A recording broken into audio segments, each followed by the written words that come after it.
Welcome back to the Fight Society podcast. I'm your host, Damon Martin. My apologies, we were off the air last week with that rare moment of taking a little downtime in the sport. I decided to take advantage of that downtime, so we are going to be back this week. We got a great show, though, to make up for lost time. We're going to be speaking to number one ranked welterweight contender and UFC 205 co-main event fighter Stephen Wonderboy Thompson is going to join us in just a few moments, and then we're also going to speak to one of the big winners from UFC 204 a couple weeks ago. Gegard Mousasi is going to join us, and trust me, this is an interview you do not want to miss. Gegard Mousasi goes off about any number of subjects, including Uriah Hall, and particularly his comments on Conor McGregor after the two of them exchanged a few direct messages on Twitter recently. You do not want to miss this. This is Gegard Mousasi like you never heard him before. This is some interesting stuff from Gegard, and you also get some insight on what he wants next, when he hopes to return, and obviously his thoughts on the middleweight division now that he's coming off a big win over Vitor Belfort. So do not miss that. Because we were off the air last week, we missed out on some of the bigger news items that have dropped in the past week and a half. One of the biggest, or maybe the biggest, of course, is the news that Ronda Rousey is back. She's going to be fighting Amanda Nunes at UFC 207 in the main event. It's going to be over a year since Ronda Rousey has last fought when she returns at UFC 207. And I've heard, a fair amount of complaints of people saying that Ronda doesn't deserve it. That she hasn't, she hasn't fought in a year. She's coming off a loss. All these different things. But here's a couple things I would say to that in response to Ronda doesn't quote-unquote deserve. First off, I probably said it till people are blue in the face listening to this, but I'm going to say it again. Strike the word deserves from your vocabulary if you are an MMA fan. I know it's unfortunate, and there is a part of this sport where you want to believe that the guy or the girl who deserves it the most is going to be the one who gets the title shot or gets the big opportunity, but that's not always the case. Because deserve goes away when it comes to superstars and entertainment value in this sport. Like it or not, I'm not saying you should agree with it. I'm just saying that that's the way the nature of the business is these days. There's a reason why Conor McGregor is fighting Eddie Alvarez for the lightweight title, having not fought at all at lightweight. He's on a one-fight win streak. He just lost to Nate Diaz earlier this year. And you got a guy like Tony Ferguson who's on like an 8-fight win streak. You got Khabib Nurmagomedov who is undefeated in the UFC and has a win over Rafael Dos Anjos, the former champion. There are other candidates out there that you would argue, quote-unquote, deserve the title fight against Eddie Alvarez more. But again, deserve gets stricken from the record when you're talking about a superstar like Conor McGregor. In Ronda Rousey's case, it's a little bit different, because if this was Holly Holm and she was still champion, I don't think people would be complaining as much about Ronda getting the shot, because it would be a kind of a two-part story. It would be her going to get her title back, but it would also be going for vengeance against Holly Holm, who defeated her. Unfortunately, Holly has now lost 2 in a row, and so that opportunity is no longer on the table. As far as Ronda fighting for the title on her first fight back, I understand the frustration of certain fighters, even Juliana Pena, who's made a lot of noise saying that Ronda doesn't deserve this and she's kind of getting passed over in favor of this. But listen, Ronda is a superstar, but Ronda isn't just a superstar because she speaks loudly or has a lot of fans. She's also a superstar because she was a 6-time defending champion, and we've seen how hard that title is to hold on to since Holly Holm defeated her last November, because now the title has bounced around to 2 different people since then. Holly Holm won it, and then obviously right after that you had the fight with Miesha Tate beating Holly Holm. Then you had Amanda Nunes beating Miesha Tate. So, you just never know with these kind of things how it's going to play out. So clearly holding on to that title is not easy. It's not as easy as just saying I'm going to win the title and defend it multiple times. It's not easy. Ronda Rousey did it 6 times. So, you can make that argument. Now, I know, of course, you can also make the argument that Jose Aldo got knocked out and he never got a rematch and he was the only featherweight champion in UFC history. I understand all sides of the argument, but a lot of it kind of gets faded away when you look at the division and you also look at who is the star. Ronda Rousey against Amanda Nunes is going to do probably close to or over 1 million pay-per-view buys for UFC 207, no matter what else they put on that card. Now, I know Dominic Cruz is more than likely going to fight on that card against either Cody Garbrandt or TJ Dillashaw. That's close to being a done deal. I know that's probably going to be announced in the near future. And that's going to obviously draw some eyeballs to that card as well. But Ronda's comeback and Ronda's celebrity are going to drive a lot of people to that card. And so I'm looking, you're looking at 1 million or 1 million plus buys for Ronda Rousey's return. Now, you put Juliana Pena or Valentina Shevchenko in there against Amanda Nunes, that suddenly becomes a co-main event, or it suddenly becomes a pay-per-view card that draws 200 to 300,000 pay-per-views. That's my guess, okay? Not because they're not great fighters. Amanda Nunes, total badass. Juliana Pena, total badass. Valentina Shevchenko, clearly a badass. But unfortunately, they're just not draws. And when you talk about those numbers, we're talking about a difference of 800,000 or 900,000 pay-per-view buys. That's a lot of money. Same thing for Amanda Nunes. If she rematches Valentina Shevchenko or she matches Juliana Pena, her paycheck will be, what it normally is. Let's say a couple $100,000, and plus, if there is a back end on pay-per-view, maybe she gets another, couple $300,000 on that. Now, that's not a bad payday necessarily, but with Ronda Rousey, if she gets pay-per-view points on a Ronda Rousey pay-per-view that does close to 1 million buys, it's just like Nate Diaz. She's going to end up benefiting $2 to $3, $4 million potentially in her bank account. That's life-changing money. That's the kind of money that you hope to make when you get into this sport, and that's what she's going to get from fighting Ronda Rousey one time. So it's understandable why she would want this fight. And then you can also understand the UFC's business practice of wanting this fight, because it's the biggest possible fight they could put on. I think Ronda and Holly Holm too had that potential of being a very big fight, but unfortunately Holly, lost. I mean, Holly lost her next 2 fights, and I think at that point you can't really put that fight together and hope that it's going to sell the same way as at least putting Ronda in a fight for the title.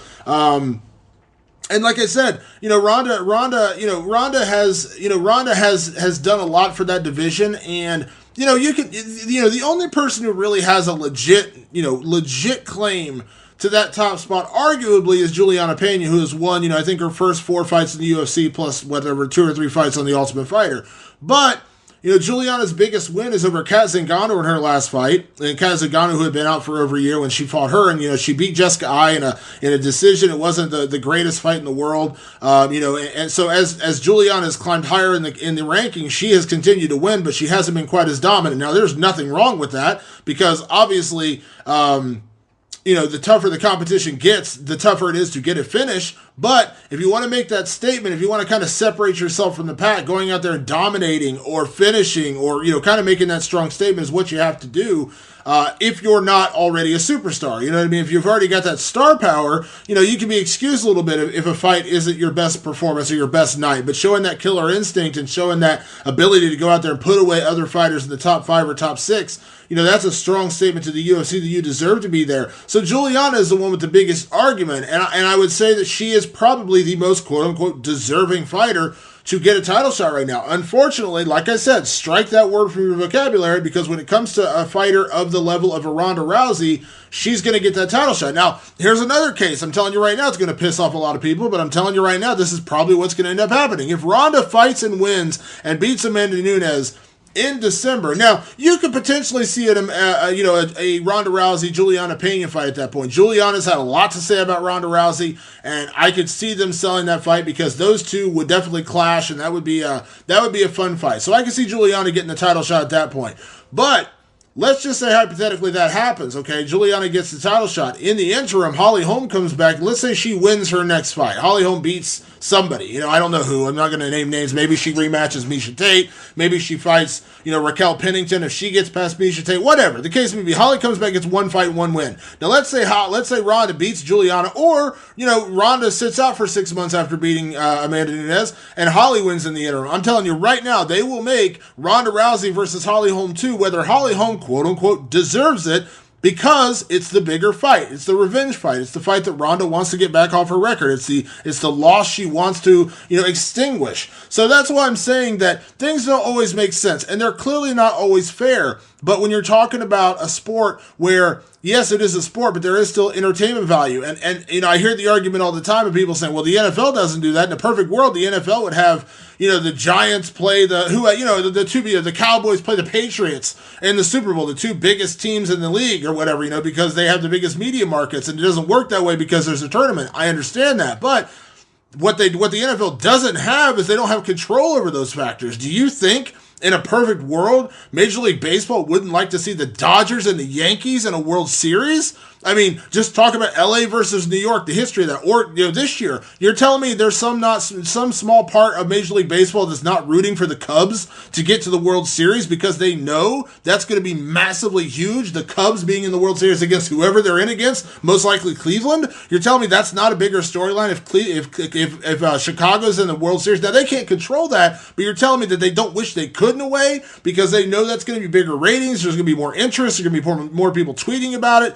Same thing here. The only difference is the UFC can't control it. As much as you would like to believe that winning 6 in a row or winning 7 in a row is going to get you a title shot, none of that matters when they can control the bottom line to say, you know what, we prefer Ronda Rousey to fight for that title, or we prefer Ronda Rousey to go fight Chris Cyborg, or whatever the case may be, because at the end of the day, this is a business, and business is about dollars and cents, and what makes sense is the fight that they're going to make.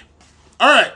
With that said, one guy who definitely deserved the title shot, and he is also getting that title shot, is Stephen Wonderboy Thompson. He has taken on Tyron Woodley at UFC 205 in New York. Fight he wanted, fight he deserved, and the fight he's getting. So let's talk to Wonderboy about this fight coming up against Tyron Woodley. Well, it's funny. We talked a lot after your last fight, and we talked a lot leading up to it, but I don't think we've talked since the fight became official. It sounds weird to say congratulations on getting the title shot, because really the congratulation comes after you win, but I'm glad you're getting it. Obviously this is the fight that I think was deserved, the fight that should have been made, and now it's official. You are getting your title shot. Yeah, man. It was kind of up and down there for a little while, not really sure what was going to happen.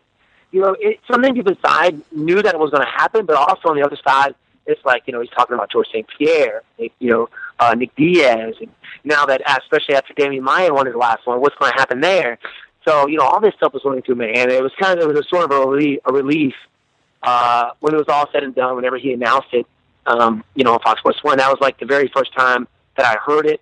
And yeah, man, so now I'm just all excited, focused, and I just can't, it can't come fast enough, man. Let's just get it. I wish it was tomorrow, Yeah. Well, this is what you've been waiting for. It couldn't have worked out any better. I know from talking to you after the last fight, and even in, several weeks ago when we talked, this was the moment. You wanted to fight in New York. You wanted to fight at MSG. You're home away from home. Obviously, your buddy, Chris Weidman, technically almost a family member now, Chris Weidman.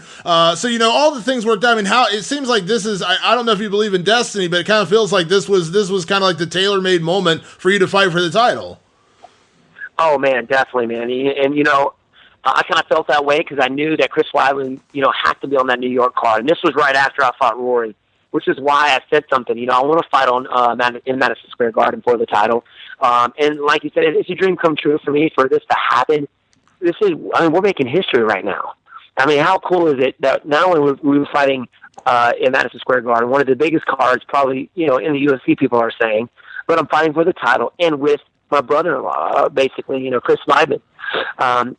So me and him are both really excited that it's happening. Our families, on the other hand, our nerves are going to be shot at the end of this thing. Oh, my God, they're stressed to the T, I can imagine. It's kind of crazy because, I remember the first time we talked before you even signed with the UFC, this is going back years now, and you've always kind of been the same guy to me. You've never really changed. You've never, your attitude's always been the same. You've always been a very humble guy, very well-spoken guy, but I know things got a little nasty, getting this fight together. I know things have maybe gotten a little nastier since then. Tyron's had some things to say about you. You had a couple of things to say about Tyron. How has this been for you? Because that, it doesn't seem like, not to say it's out of character for you necessarily, but it did seem like things got a little ugly there for a little while. Yeah, man. I kind of felt like, I wanted to know how serious I was about getting this title shot. And everybody knows that I'm not the kind of guy that talks crap or anything or jabs at anybody, but that was just kind of my way of letting the fans and the UFC know, hey, Stephen's serious, and even though it wasn't that much, I wasn't Conor McGregor in him or anything, but it was a little bit more than what I normally do, and that's nothing. I know I'd never talk crap or jab at anybody, but that was just kind of my way to let everybody know how serious I was. I deserve this fight. This is I've been working my whole life for this, and I'm the only guy in the division with a 7-fight winning streak and not have a title shot. So, man, let's make this happen. So, I don't even think that worked. What I think worked is the fans actually getting out there and putting their 2 cents in on social media, letting them know that, hey, man, Steven deserves a shot. So I think those guys, from the bottom of my heart, all the fans out there that helped me, get this fight, and I think they had a big part in it.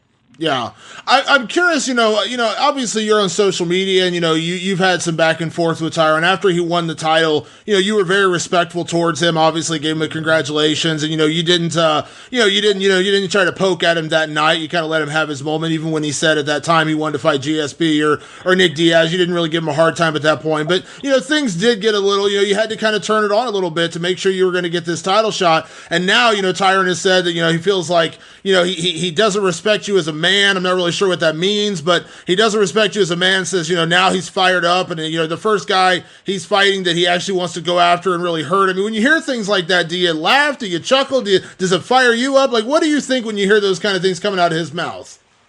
When you were saying that, I was literally smiling. Like, it does kind of make me smile for some reason. Like, how, I don't know what I've done to him to make him, not respect me as a man.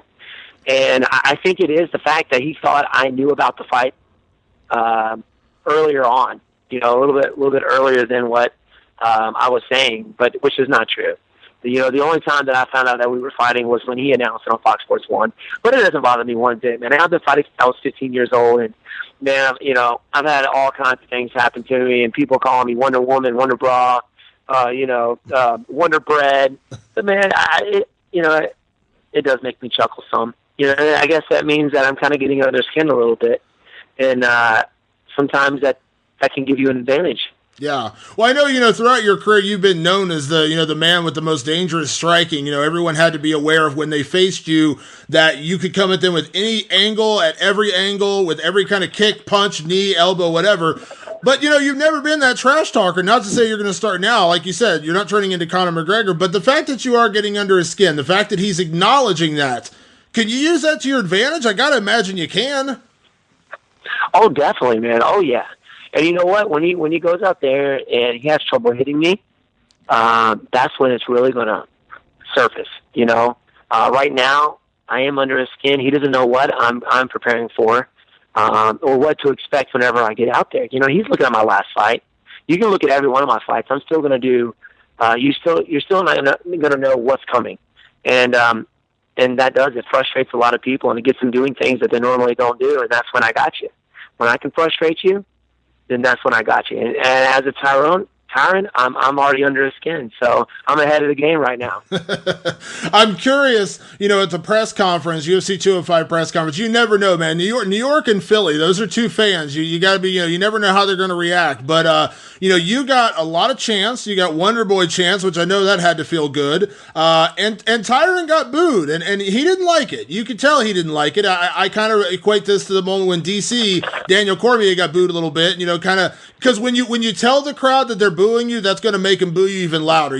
That's how it works. So I'm curious your reaction to that whole thing when, like, it seemed like, it definitely, I don't know, it seemed like it got under his skin a little bit, and you had a big smile on your face. Yeah, I knew that was going to happen. As soon as I heard him say, "Y'all are booing me," I was like, yeah, this guy, he's getting emotional, man. He's letting it get to him, and that's one thing you can't do in this sport. People are going to love you. People are going to hate you. But, if you let that get under your skin, this is not even the fight yet. You should just be focused on the fight. If it was me, who cares if these guys are booing me? And so as soon as he said that, I was like, man, this, is this guy mentally weak? Is he, him reacting to this kind of led me in that direction.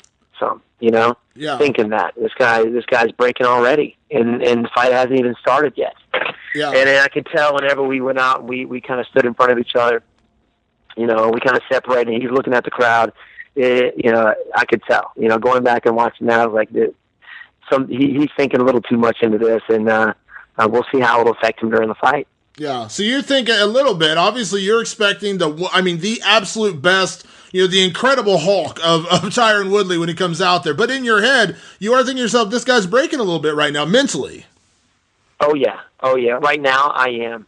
As we get closer to fight time, I always make sure that, I'm thinking that this guy is going to be the hardest fight I will ever face in my entire freaking life. and that's what I prepare for. But as of right now, this, 5-6 weeks away, I'm like, this guy's breaking a little bit, and it affects people, man. It does. He's a champion, and I don't know what he was expecting. I mean, there's a lot of people out there who are very upset with him because he didn't take the fight right off the bat, and maybe that's why they were booing him. Yeah, that's true. And by the way, you also got the Ninja Award of the night for stealing the bottle and the can. Yeah, man. I think at the end of the day, that was my favorite part of the whole press conference, was you just slyly reaching over and stealing the bottle and the can from Conor. I was dying. I was literally dying. It was so funny, man, because I was cracking up. I had so many people sending me the memes, and all you see is my hand reach over and grab one bottle. Next thing you know, I reached over and grabbed the can. Well, first of all, I just didn't want to give Conor any ammo. You know what I mean? I mean, it was really cool to sit there right next to Conor and just watch him do his thing. But I didn't want to give him any ammo because I know if he starts throwing, then Eddie Alvarez is going to start throwing. I don't want to be the one getting hit with a cane. So, yeah, man, I made sure it was kind of out of his reach. Next thing you know, Dana comes walking over there, just takes it off the table. So it was funny, man. That was hilarious. And you and Conor do share the same management, so you were helping him out, right? It was like a team thing a little bit. You're helping make sure you don't get in trouble, like... Exactly, man. Exactly. I'm watching out for you, man. I like it. So now, with that said, let's talk about this fight. And I know we've kind of talked about this before because, obviously Tyron Woodley does bring a lot of weapons into the fight, but I am kind of curious. One aspect I want to throw out to you, and you know this because almost every fighter you face throughout your entire career has tried to wrestle you or tried to take you to the ground. And I think about Tyron's fight with Carlos Condit, very dangerous striker, very explosive striker, and right away, he was looking for that takedown, trying to ground Carlos Condit. Now, you couldn't have predicted that his knee was going to blow out. That kind of sucks for Carlos. But I'm curious, your look at his wrestling, but also the fact that this is 25 minutes. And listen, Tyron can dispute this all he wants, but he has taken a lot of flack over the years for his conditioning. So I'm just kind of curious your aspect of his wrestling and also the fact that this is a 5-round fight. Oh, definitely. You know what? My plan is to be in his face, moving, all 5-minute rounds. And yeah, you do got to look at that, and then that's part of it, right? I mean, preparing for a fighter, how their cardio is. We went back and looked at his very first fight in the UFC up until his very last one, and that's what you see. You see that consistently through his fights, him kind of tire out or slow down as the fights go on. He does have great wrestling, I don't like to watch the Carlos Condit fight. It's just the fact that our stances are very different. Carlos likes to stand a little bit taller than I do, which is how Tyron got in on his legs and ended up taking him down. But what I do look at is the Rory McDonald fight. Fairly similar stance. We both have, we sit lower, a little bit wider stance, and he definitely had a harder time taking him down. And that's one of the things that I do best is that wide stance, moving. And I've just made it work for me against those wrestlers. It's very hard for them to beat on my legs. Now, I'm not saying that I can't be taken down, but I know it's going to be very difficult, and if I do go down, I'm popping right back up to my feet. So he's definitely going to got his work cut out for him, and he's going to use a lot of energy trying to keep me down if he does try and go for that takedown, which in the long run I don't think is going to be good on his part, because he does tire out, I believe. Yeah, we've seen the dramatic progression and evolution in your wrestling game, and I think it all came to fruition in that fight with Rory, because Rory is a very good wrestler when he tries, and he couldn't get you down. Your takedown defense was so on point in that fight. And I think that's really where we saw, all of it coming together. The work you've done at home, the work you've done with Chris Weidman. I mean, I think it's all coming together, and I think that was a good display. And again, we can't deny, he's got to watch that fight and say, oh, well, this is something I'm going to have to deal with, because, in his head, he may think in his head he could take you down very easily, but now we know for a fact that's not the case. Right, and I go back and I watched the Rory McDonald versus Tyron, and Rory ended up taking him down several times and holding him down on the ground. I think it was the last second and third round, I believe. So you never know, man. You might see a takedown from me in this fight. I love it. Now, you have been such a devastating striker and such a devastating finisher throughout your career, but we did get to see the full array of your skills in that fight with Rory, which to me, as I told you after the fight, I think that was one of your most complete performances, because we did get to see a little bit of everything in that fight. But I am kind of curious, looking at this fight right now, I'll just say, put on your Mystic Mac hat, Steve. What are you seeing in this fight? Do you think it makes it 25 minutes, or do you see yourself walking out with a knockout? Mentally, I prepare for a 5-minute round fight. That's just me mentally, and that's how I go and look into this fight, just so I know I prepared myself for that. If the knockout happens, it happens. I know it. I can definitely touch him and put him out. I know I can do that. He does like to throw he does throw an explosive right hand, some left hooks, very, very powerful leg kicks. So making him swing and miss and countering off that is a part of my game plan as well. Sticking that side kick, hook kick, he doesn't know where all my kicks are going to come from. I mean, I'm going to throw him from all different angles. He's going to have no clue when he's out there. But yeah, man, at the end of this fight, I visualize my hand being raised if it's a knockout or if it's a 5-minute round fight, man. I go out there thinking it's going to be a 5-minute round fight and just let the knockout happen. Yeah. Well, I know also, we talk about your wrestling defense. One thing that I think is very underrated that doesn't get talked about enough, we talk about it with Floyd Mayweather because it's one of his best aspects, but I think your defense standing has been something that we haven't talked about, but we should talk about because I think that's a big factor in this fight. Not to give away any secrets or anything, but you don't get hit very often. I'm just saying, you don't. Well, if you stand there long enough in front of your opponent, you're bound to get hit. And that's one thing that I don't like to do. I mean, who likes getting hit, right? You see, especially in the UFC, which I can't believe it, but you see a lot of these fighters who still go out there and they just fight. There's no charisma, there's no finesse in their fighting, and that's what I try and do when I'm out there. I try and slide in and out of those different angles, making them swing and miss, and even doing that with my hands down, which a lot of coaches have told me over and over again, Steven, get your dang hands up. But, I've been doing this since I was 15. I feel most comfortable that way. If I'm in my opponent's range, then my hands come up. But it just helps me out, man. I don't know. And I think that's one of the things that frustrates people so much is that they can get so close, but yet they're so far away. They just barely miss. Very good at that, Anderson Silva. One of the best out there. I don't know if you saw the Anderson Silva versus Forrest Griffin fight. His hands were down, he was dipping, he was dodging, he was moving, and it was just so beautiful to watch that performance, man. And, I take a lot from Anderson, and of course Muhammad Ali was an animal at it, even Mayweather. So it's finesse, man. You got to go out there and out-finesse them. Yeah, I remember I was at that Anderson Silva Forrest Griffin fight, and I remember when I sat there watching it live, cage side, I was like, this is like watching the freaking Matrix, because he was just missing, like literally, he was moving like it was almost in slow motion, but it wasn't, because it was like he could literally see Forrest punches coming at him. He was just like ducking one way, ducking the other way, and then punching. Like it was beautiful. Now, if you go and watch these high-level guys doing that, Anderson Silva, Muhammad Ali, Mayweather, even Roy Jones Jr., you have to be relaxed. If you're out there and you're tense and you're just so worried about the strike, then, you're going to take the full blow. You're not going to roll with it. You're not going to move with it. And that's one key, man, is to stay relaxed when you're out there. And it takes a lot of experience, a lot of training, a lot of sparring sessions to learn to be able to do that. And, that's why a lot of these guys, because I've been doing it since I was 15. So that's what, I just grew up doing it, man. And you got to be relaxed out there. Yeah, well, I know a lot of people talk about guys who wrestle since the time they're like 5, 6, 7 years old, and obviously that's a huge advantage, but, you've been doing striking since you were a kid, and that's something that, it's like muscle memory. It's something that's just ingrained in you of what to do. Exactly, man, over and over and over again. You know what? I learn more in technique sparring than I do, hard sparring. We spar only twice a week. In one of those sessions, we get the small gloves on, and it's almost like a game of tag. It's a move-in. It's trying to out-angle your partner or, trying to out-point your partner. And if you can control your technique, then I can put my technique anywhere I want on my partner, very lightly or as hard as I want.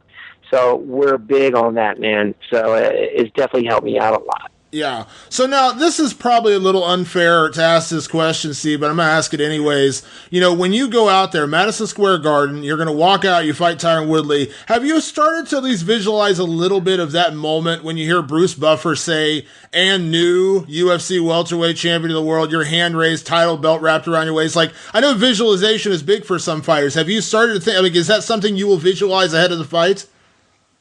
Always, man. Always visualizing the win, my hand raised, just being in the whole, vibe of everything.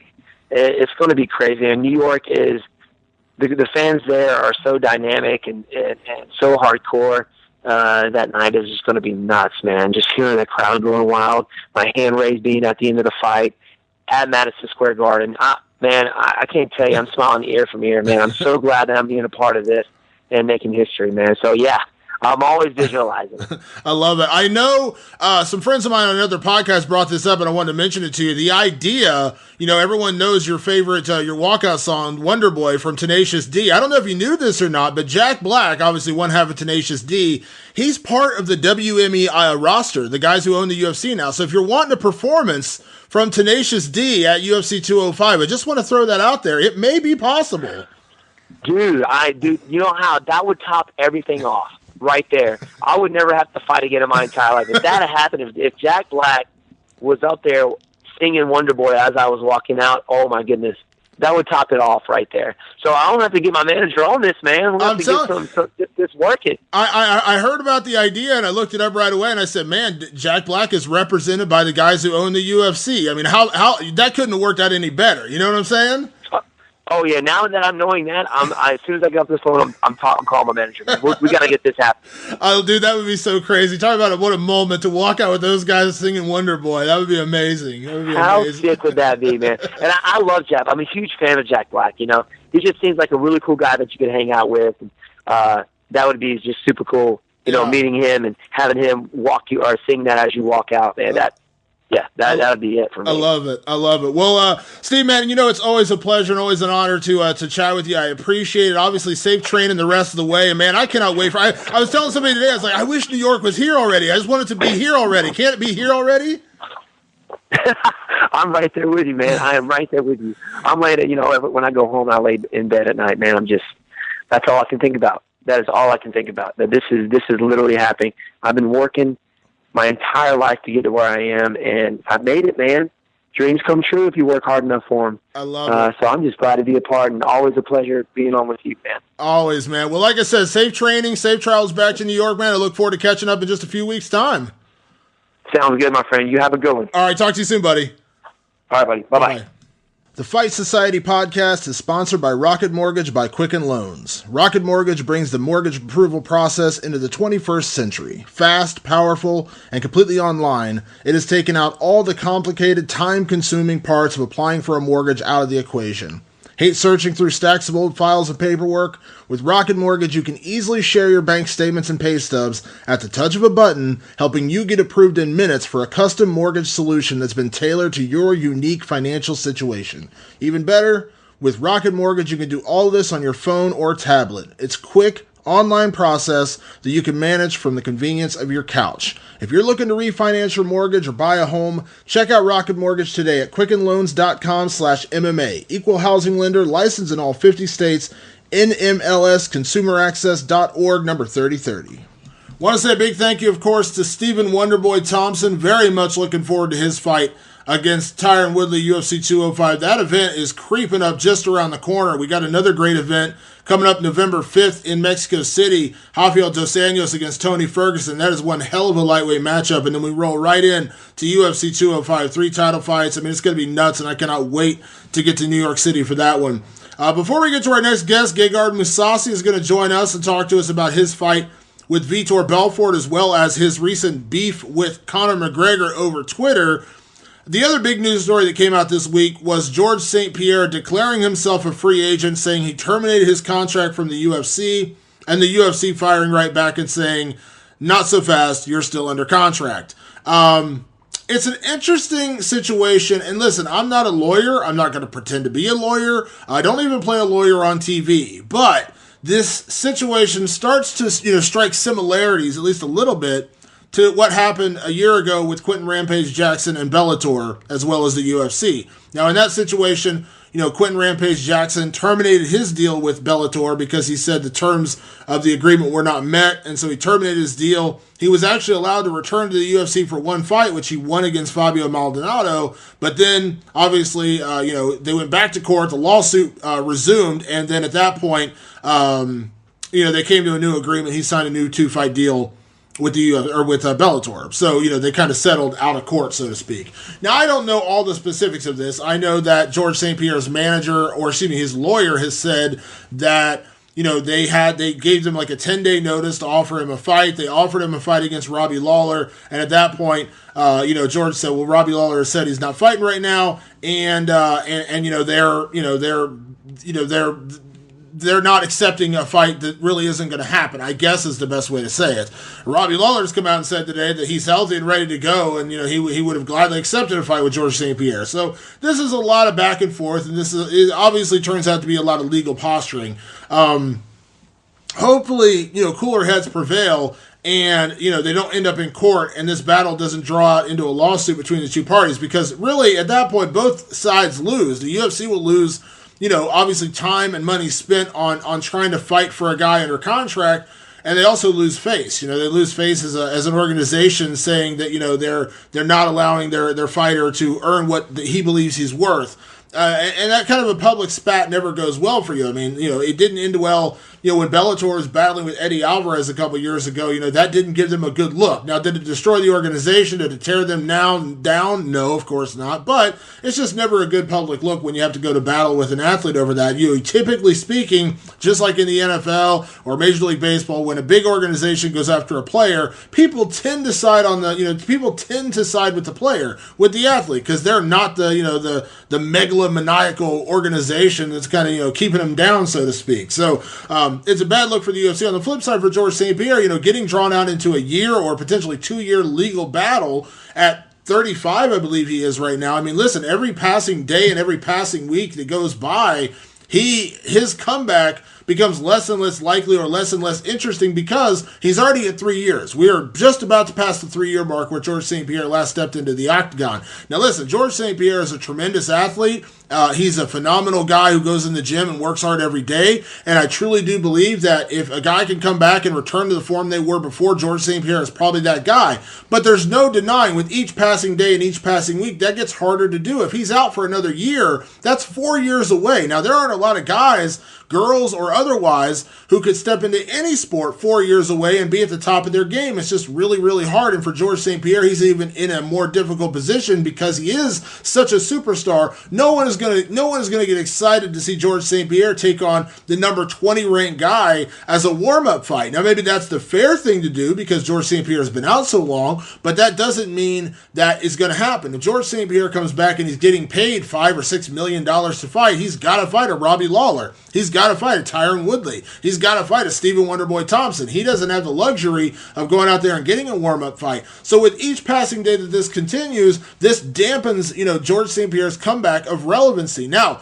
George St. Pierre, part of his argument was, part of what the UFC told him was they have to spend a lot of money on marketing to reintroduce him. Now, I don't buy that. George St. Pierre is a superstar. He's still a superstar, and people still care about him and will watch him no matter what he does. But there are other superstars in the sport now, and that's why this is a little easier battle for the UFC, because they have Conor McGregor. They have Ronda Rousey.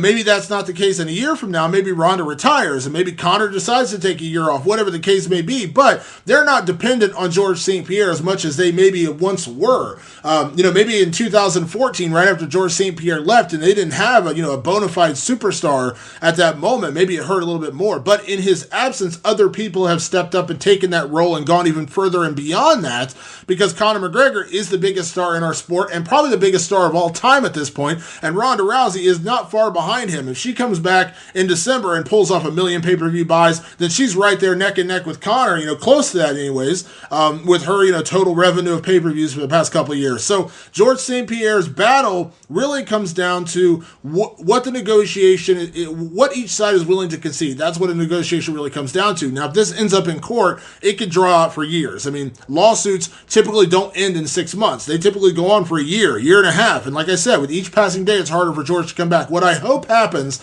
is this public spat goes back behind closed doors and they're able to hammer out a deal. Is George St. Pierre worth millions upon millions of dollars as a superstar? Absolutely. His comeback fight is going to be a big deal no matter who he faces, although obviously in his case, as I said, it's going to have to be against another top guy. But you put him in there with an Anderson Silva, it's still a big card. You put him in there with a Robbie Lawler, it's still a big card. George St. Pierre's comeback is going to be a big deal. Maybe it doesn't become that if he loses, but that one fight, you're guaranteed you're going to get your money's worth out of that. And I think that's where you got to kind of concede in this if you're the UFC. But also if you're George St. Pierre, I don't know what he's asking for. He's saying he's asking for something very reasonable. Well, his idea of reasonable and my idea of reasonable may be two different things. I have no idea. He said, and he refuted the report from Jose Aldo where Jose Aldo said George asked for $10 million to fight. He said that's not true. I always found that a little hard to believe, not because Jose was wrong, but more because $10 million up front sounded a little crazy, considering we just broke the $1 million barrier mark with Conor McGregor this year, making $1 million and then making $3 million for his fight with Nate Diaz. So I think that, obviously $10 million seemed a little excessive, but I also know that George St. Pierre does earn a lot of money from Under Armour and other sponsors out there. So, say George wants to come in and earn $3 million right out the gate, I don't know that sounds really ridiculous, but I don't know if the UFC is willing to pay him that, considering that his star power there's no guarantee. Listen, star power is one of those things. You have it,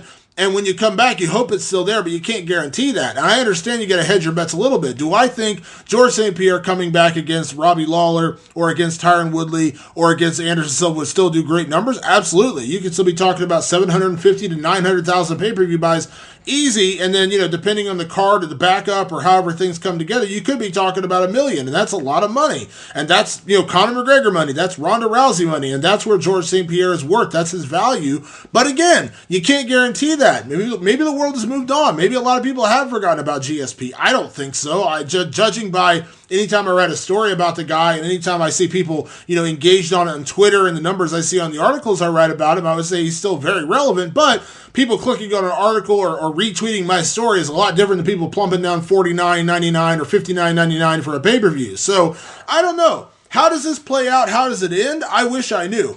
Unfortunately, I think it's going to end up in the in court is where I think it's going to end up. Whether that means actually court, like they sue each other, or it ends up with some sort of like a negotiation with maybe a mediator or something like that, where they can hopefully come to an agreement. I guess that's possible as well. But I mean, we'll just have to kind of wait and see. I mean, there's no clear-cut answer about this. Clearly, this is just beginning. We are literally on day 2 of this situation. George St. Pierre just declared his free agency yesterday, and later in the day, the UFC said, no, you're not a free agent. No one has filed a lawsuit yet. This has not ended up in court, so we don't know. I mean, that's still a battle to be had, and I think it just, I hope that the two sides can come together and come to an agreement and say, no, we're not going to let this continue. We're going to sign a new deal. We're going to, come to some sort of an agreement and get GSP back in the octagon. Because I think that's really GSP's ultimate goal, is to get back in the UFC and get back in the octagon. There's really not a lot of challenges for him that are going to draw outside the UFC. I mean, I would love to see him fight Ben Askren, but are you really going to tell me that a lot of people are going to plunk down $59.95 to watch that fight?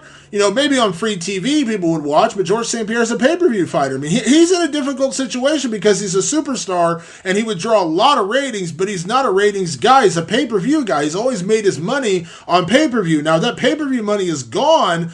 Are other organizations like Bellator willing to pay this guy $5, $6, $7 million up front, knowing that they're going to have to recoup that on advertising and sponsorships and commercials? That's a tough gamble, man. That's a very, very tough gamble. So we'll have to see how this whole thing plays out. It literally just started yesterday. I don't really have a dog in this fight. I hope they come to an agreement. I'd like to see George St. Pierre back in there. He is still one of the best of the best. He is still a superstar. If he comes back day 1, he's the number 3 superstar in the organization behind Conor and behind Ronda, immediately, no matter who he fights. And obviously time will tell if that sticks around. If he wins, if he looks good, if he looks bad. I mean, there's a lot of unknowns and a lot of questions that would have to be answered before we could really tell what is the future of George St. Pierre. But I hope they figure this out, and I hope we get him back in there within the next 6 months instead of sitting in a courtroom for the next 6 months. And I don't think it's going to be done inside 6 months, because that's just how these lawsuits work. Lawsuits typically are not done in that quick amount of time. A judge doesn't look at a contract and say, you know what, you're right, you're wrong, and here's the result. It just doesn't work that way. Unfortunately, that's our legal system in the United States. It would take a lot longer than 6 months, and that just means 6 more months or potentially a year, whatever it is, that George St. Pierre would be out of action. So I hope it doesn't happen. All right, with that said, Let's move on to our second interview of the day, and one of my favorite interviews I've done in recent memory. Gegard Mousasi was on fire talking to him the other day about everything that went down in England with Vitor Belfort, and of course his comments about Conor McGregor, and Conor McGregor sending him messages on Twitter, and it's just great stuff. You got to hear all this. So let's talk to Gegard Mousasi right now and see what he had to say about his fight with Vitor and a guy named Conor McGregor. So how is everything, man? Let me say first, congratulations on an amazing performance just a couple weeks ago. Thank you very much. Had to feel good after all the time that you waited to fight Vitor Belfort to go out there and put on that kind of performance. It had to feel good. Yeah, definitely. I felt I was better. I feel even in the rankings, I felt I was very low. So after this fight, I feel like I got a little bit more respect, and of course, I'm in the top 5 now. Yeah, and it's been a long time coming. I mean, obviously, you've been a top 5 guy pretty much your entire career, but it's always a matter of the matchups and getting the fights. Does it feel good? I mean, I know we've talked about rankings. I think you told me the last time whoever makes the rankings should be fired, but do you feel like you are starting to get the respect you deserve? Well, a little bit more, but, I feel like I'm still underrated. I think a guy like Chris Weidman or Luke Rockhold, if I beat a guy like that, then finally they cannot underestimate me, But at this moment, whoever they give me, and but it's gonna take a long time before they. I have to wait a long time, so I prefer to fight somebody else before they give me that fight. Yeah. Who do you think makes sense right now if you don't want to sit and wait very long? Well, everyone is booked, so they're probably gonna sit me and they're not gonna give me a fight. But if they do give me a fight, I would love to have that rematch against Uriah Hall to clear that one up, and Anderson Silva. But probably they're gonna keep me waiting till February or March maybe. So I have to see, Yeah. After the fight, Gegard, at the post-fight press conference, to me, you stole the show. You were my favorite part of the post-fight press conference. Were you having fun up there? Were you just enjoying yourself? Because you kind of let loose, and man, you were the star. Yeah, I felt good. I don't know. When you're grumpy, you sometimes I just told the truth what I felt and what the situation are. I just answered the questions, and I don't know. Whoever is next. You and I have been doing interviews for years, and you've always been, very respectful. But and not to say you've never called people out or said, honestly about speaking your mind. But were you surprised that press conference got as much attention as it did? Because people were all over the place, just like it was like the best press conference ever. Well, I don't know the best conference ever, but I can be the bad guy if they want me. I figured it out. You need a bad guy. You need you need to talk. It's just not just performing. You need to also sell the fight. Let's say, or not sell the fight. I'm not a businessman or whatever. But I can be the bad guy. No problem. Yeah. So when someone asked you about Michael Bisping, considering what happened in his fight with Dan Henderson, you were very honest and said, "Yeah, you'd win that fight." Yeah, I think if that fight would happen, I would be favored. I'm not lying, so people expect me to win that fight. And style-wise, he's perfect for me. He had a very close fight against Thales Leites. It could have gone either way. I dominated Thales Leites. He went 5 hard rounds with Dan Henderson. I think my matchup-wise and style-wise. He would have a very hard time, and or I would knock him out or just punish him for 5 rounds. Yeah. Lately you have not just been out there punishing people though. You've been putting them away. I mean, do you feel like in your head you would put Michael Bisping away? Yeah, definitely. If I didn't put them away, they look like squashed tomatoes after the fight. Vitor Belfort didn't look good. Thales Leites didn't look good. The Swedish guy, Ilir Latifi, didn't look good. They're not going to look pretty after the fight. So whoever it is, or I beat them up, or I get the finish. But my goal is to dominate, and I think I dominated everybody after Jacare fight, after the USADA came. I dominated everybody. Uriah Hall, I said it many times. I got something to settle with that guy, and If people don't believe me that I can beat him, please go and put your money on him, and we're gonna have that fight. If you really believe he's gonna win the next time, I'm willing to put my money on the line. My whole, how much he earned, I'm gonna put that much on the line. The winner takes it all. For me, it's no problem. But that's how sure I am. I'm gonna beat him. That's a fight that bothered me and still bothers me. So I have something to settle with that guy. But they're not gonna give me that fight. Maybe a fight at 205. We were thinking about Shogun. So whoever, that's a big name. We were looking at 205. We have to be careful who we're picking, but I feel like I could fight at 205 easily also. Yeah, well, you were trying to get Daniel Cormier at 200, so fighting Shogun, I know you fought at 205 before. That would be a big fight, and I'm sure a lot of people would watch that. He's on a 2-fight win streak right now. I think that would be a great fight. Yeah, at 205, I think I performed very well. Daniel Cormier wasn't at his best. At that, I got nothing to lose. With Daniel Cormier, I got nothing to lose. He's shorter guy. He's actually style-wise good fight for me. I know people think maybe not, but he's perfect for me. I could land that big shot and get the job done. So that would have been a good fight for me. But Anderson came and stole my fight, and whatever. What can I do? Now it's the long road to the title, and being smart about it. Yeah. Do you think if you would have fought Cormier that night, you would have beat him? Yeah, if you don't believe in yourself, you shouldn't fight. But of course, I believed I could beat him. He's a short guy. I would have fought him. I would have kept him at distance, and when he comes inside, I would just try to counter him. Or if I would put him backward, I would just try to land those big shots. I wouldn't want to go within 5 rounds or wrestle with him. But I think my style I can adapt to anybody. I think I'm well rounded. If somebody stand up, I take him down. If I can adjust. Yeah. So you made such a strong statement with the win over Vitor Belfort, knocking him out and finishing him the way you did. You sent a strong statement to everybody in the middleweight division, but after the fight, as I said at the press conference when you were the superstar Gegard Mousasi, you went out there and had some fun. You kind of made an offhanded comment about Conor McGregor. You didn't really slight the guy, you didn't really insult the guy, but you made kind of an offhanded comment about the water bottles and some of the craziness that goes on with the sport. Now, what happened afterwards? Did I hear that Conor was sending you messages or something? What happened? Well, when I said,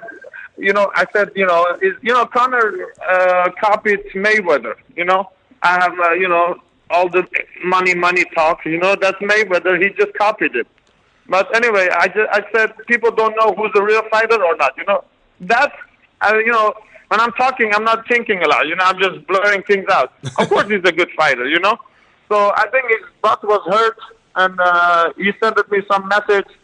I don't know what the crap he was talking, And then I said to him, well, what you gonna do with your 50 kilos? And then he was talking.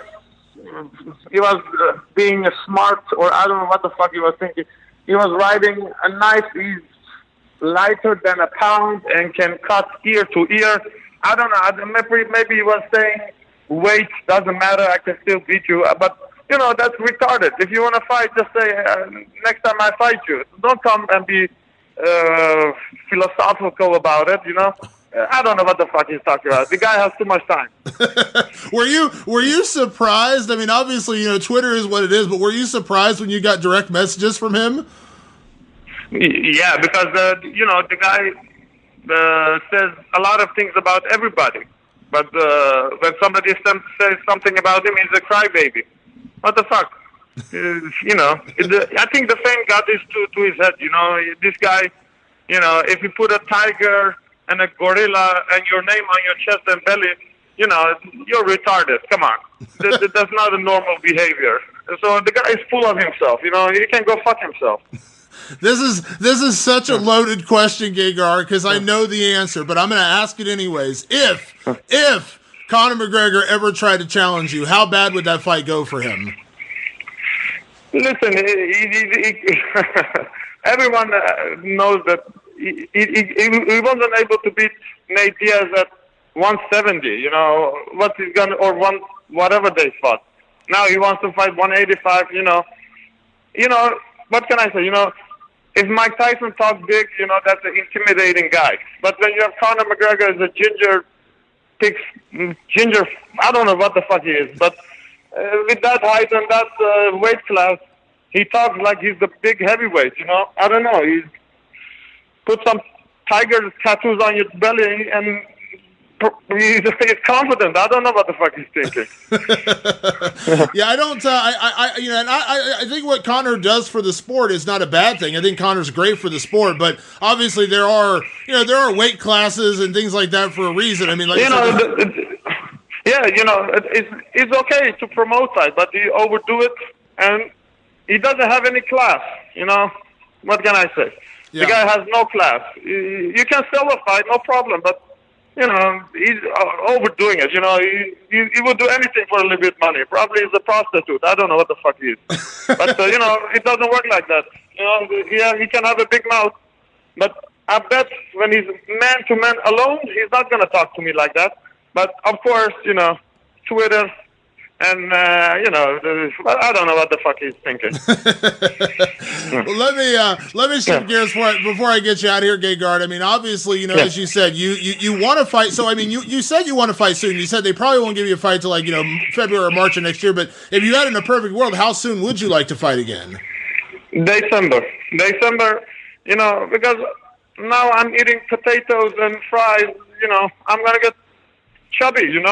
Or they give me a fight, I go back training, or I have to, I'm going to get lazy again, and then I have to pick it up again. And then it's more headache for me, I'm in shape, my weight is good, I can fight. But if they keep me waiting, I don't know how long they're going to keep me waiting. That's the problem. Maybe they keep me waiting for 4 or 5 months. It doesn't make sense to keep me in shape all the time, and then when the fight comes, I'm burned out, I still need my rest. I need my rest to feel hungry again to train, so they have to come with the answer soon so I know what I'm doing, For me, it doesn't matter, just as long as I know if they give me a fight soon or they keep me waiting, then I take a rest, no problem. Yeah. Well, I know that, we talked about the Anderson Silva fight beforehand. I know you mentioned that again. I don't know what's going on with him, but I think you and Anderson or you and Shogun fighting on that December 30th card with Ronda Rousey, I would be on board for that. Yeah, I think those are good, those are legend fights, legends, legends, they're big names, If I beat somebody like Anderson, even if he's old, it doesn't matter. People are going to know about me because I beat Anderson. But let's say I fight some guy, Derek Brunson, or I fight, what's the Australian guy? I forget every time his name. Robert Whittaker. Robert Whittaker. Maybe they're as tough as Anderson, or even better at this point, but it's not going to get me anywhere, But if I beat Anderson, it's a big name. It's going to get me higher, It's, what can I say? It's entertainment. I need a big fight. I don't, whoever did, but that's a good fight for me. Yeah. Yeah. Well, I know, like I said, we've talked a lot over the years, Gegard, and you've been, a top fighter for many years, but I think when you combine what your attitude now, just kind of having fun with the interviews and everything, but also your style, I mean, going out there and dominating your last couple opponents, I think you're the best you've ever been. I think if you're going to make a run at the middleweight title, I think now is the time. I think you are absolutely the best you've ever been right now. And I know you got a lot of people excited about you, and I know that's a good thing, right? I mean, it's a good thing everyone wants to see you right now. Thank you, sir. But, I've been fighting for a long time, it doesn't make sense to be nice, I have big veins, but no one noticed me. But if you perform and you have a big mouth, people talk about you. So it is what it is, I'm not satisfied. Maybe that's why I'm speaking out. But, I will, my time is now. I'm confident. I have no injuries. And like I said, USADA is here. Physically, I don't come. I feel, nobody was stronger than me physically. Only Jocker I felt was stronger ever, and King Mo. But King Mo was on steroids, and USADA is around now. So, I'm very confident in myself. Nobody gonna beat me now. I love it. Well, Gegard, again, congratulations on a phenomenal victory. I always appreciate you taking the time to chat with me, and I cannot wait for the next one. You looked amazing a couple weeks ago, and I cannot wait to see you booked for your next one. Thank you, my friend. Thank you very much. All right, I'll talk to you soon, Gegard. Okay. All right. Talk to you. Bye-bye. Bye-bye. Hey, it's Damon here from the Fight Society podcast. I gotta tell you guys, I went to the store the other day to buy some razors. Now, I have a beard, and I don't shave that often, but every day, every other day, I have to get rid of the neck beard. Not a fan. Or a fan of the beard that kind of grows up a little too high on your face, make you look a little bit too much like a wolf man. So I do shave pretty regularly. And I went to the store the other day to buy some razors, and I kind of forgot how expensive razors are. Ridiculous, right? You get like 3 or 4 razors and it's like $20. It's ridiculous. You have to take out like a small loan to afford razors every month. And that's why I teamed up with DollarShaveClub.com. I mean, they have incredible deals and a plan that really fits you. You don't have to get, 1 razor, 2 razors. You can have a range of different plans to check out. Amazing blades. And that way you're not shaving on a rusty blade and it feels like you're going to rip the neck hair out from your neck or the hair from your beard out of your face. It's great. You get a new razor every month. You sign up. And I don't have to deal with the hassle and the pain in the butt of going to the drugstore or the store or, selling a kidney to be able to afford razor blades. Now, it sounds crazy, I know. You don't think about the cost of razor blades, if you shave every day or every other day. But I'm telling you right now, DollarShaveClub.com is the way to go. I got these products just recently and I started using them and they are pretty amazing. You can get a kit that has the executive blade, which is what I use. They have a shave butter you can use, which is actually way better, at least in my opinion, than any shave cream I've used recently. Shave creams, you get the stuff from the store, pay a couple bucks for it, and you get the nicks, you get the cuts, the scrapes, things like that. This stuff is fantastic. It's amazing. And I'm telling you right now, DollarShaveClub.com is the way to go. So here's your chance to see why over 3 million members like me love Dollar Shave Club. Dollar Shave Club is so confident in the quality of all their products, now you can get your first month of the club for free. Just pay shipping. That's it. And that's far less than you're going to pay for any razor blades in a store. After that, it's just a few bucks a month. No long-term commitment. No hidden fees. There's no reason not to do it. Get yours at DollarShaveClub.com/fight. That's DollarShaveClub.com/fight. A huge thank you once again to the great Gegard Mousasi, one of the best interviews in the sport. And this guy is awesome. And what a fun interview that was. Make sure you're back with us next week. We're going to be welcoming into the show UFC middleweight champion Chris Weidman. Former UFC middleweight champion Chris Weidman is going to join us on the show. Talk to us about his fight with Yoel Romero and also some comments recently made by Michael Bisping. We also got interviews coming up in the next couple of weeks with Michael Johnson. He takes on Khabib Nurmagomedov at UFC 205. Frankie Edgar is going to stop by and see us as he gears up for his fight at UFC 205. So stay tuned for all of that. And obviously, as I said, I want to say thank you to both Stephen Wonderboy Thompson and, of course, to Gegard Mousasi for stopping by the show. Make sure you follow us on SoundCloud and iTunes. Just search Fight Society. Make sure you follow me on Twitter at Damon Martin. And we will see you guys in 1 week's time for more Fight Society podcasts. Thanks for tuning in. We'll see you then.